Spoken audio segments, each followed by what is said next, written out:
السلام علیکم دوستوں، جیسا کہ آپ سبھی لوگوں کو پتہ ہے کہ عمران خان کی طرف سے اعلان کیا گیا کہ ہر پاکستانی ہر غریب کے لیے 12,000 روپے امداد دینے کا فیصلہ کیا گیا ہے۔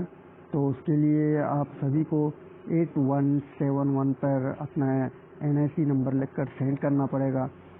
جب آپ نمبر سینڈ کر رہے ہیں تو بہت جنوں کو ایک میسج آ رہا ہے، برائے مہربانی ایسا ایمرجنسی پروگرام کی رجسٹریشن کے لیے اپنے متعلقہ ضلع انتظامیہ سے رابطہ کریں، جیسا کہ آپ کو اسکرین پر نظر بھی آ رہا ہے۔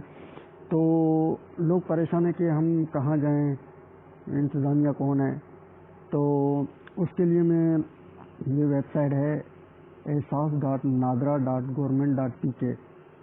اس ویب سائٹ پہ آپ جب جاؤ گے تو یہاں پہ آپ اپنے آپ کو نادرا سے رجسٹریشن کروا سکتے ہو۔ تو یہاں پہ آنے کے بعد یہاں پہ دیکھیے آپ کی معلومات مانگ رہا ہے، شناختی کارڈ نمبر Likey